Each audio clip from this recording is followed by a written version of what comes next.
On va voir les étapes 4 et 5 de votre procédure Campus France qui sont des étapes clés de votre procédure. Ces étapes-là, on va voir tous ensemble qu'est-ce que ça dit, quel est l'impact de cette étape sur votre dossier, sur votre procédure Campus France. Ici, je vous partage mon expérience et les conseils concernant la procédure Campus France. Donc,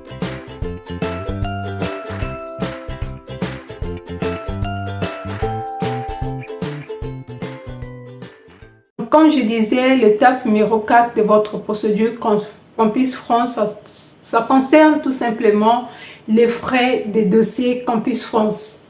Vous devez vous acquitter de vos frais de dossiers fixés par Campus France. Sans ça, vous ne pouvez pas aller à l'étape suivante.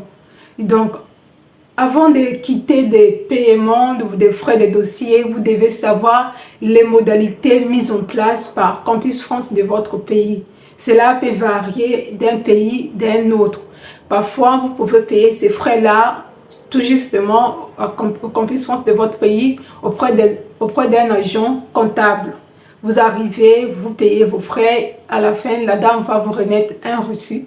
Ou bien encore, comme par exemple le cas du Congo-Brazzaville, pour payer les frais de dossier, vous devez vous rendre dans un banque qui Campus France avait déjà choisi au préalable.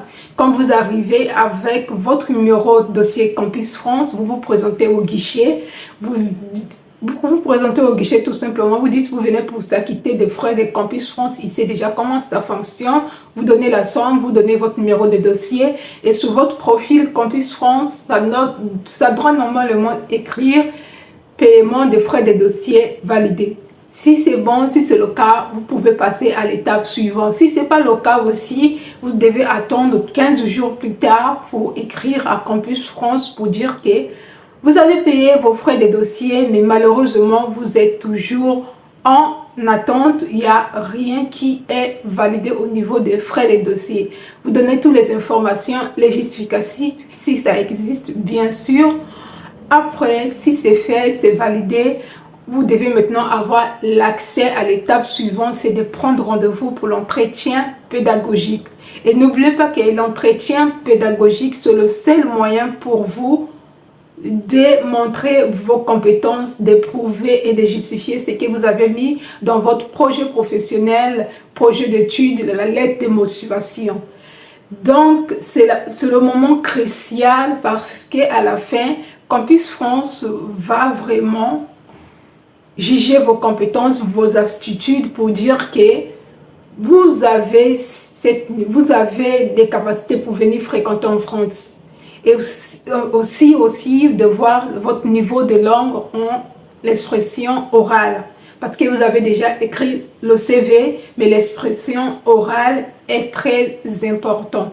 Tu peux avoir 15, 16, mais si tu n'as pas une bonne expression orale, tu as peur à répondre aux questions, tu hésites, ils vont tout examiner et écrire une décision, écrire une petite décision, un avis.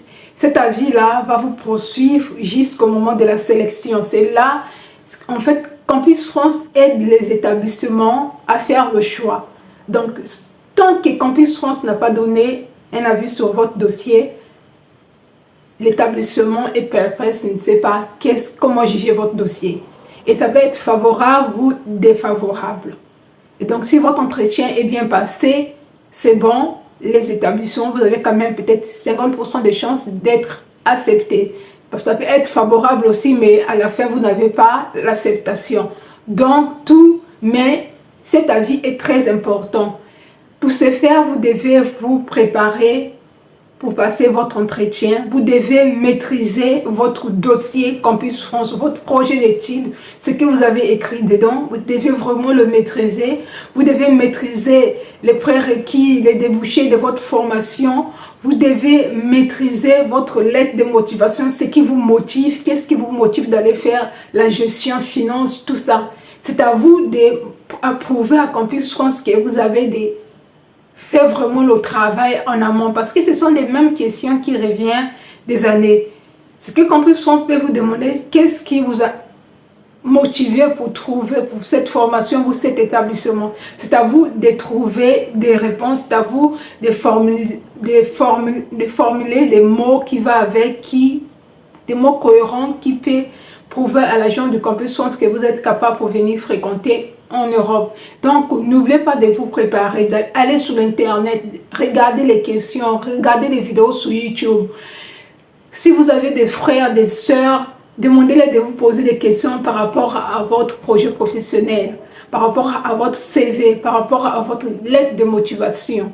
Ce sont les deux étapes qui vont vous permettre d'avoir l'acceptation ou qui va vous permettre d'aller jusqu'au bout de votre procédure Campus France. Donc, n'oubliez pas de maîtriser les éléments de votre lettre de motivation, projet professionnel, projet d'études et aussi le CV, tout ce que vous avez mis dans votre dossier en fait. N'oubliez pas d'avoir une maîtrise, même si vous avez donné la charge à une autre personne de travailler à votre place, de faire tout à votre place.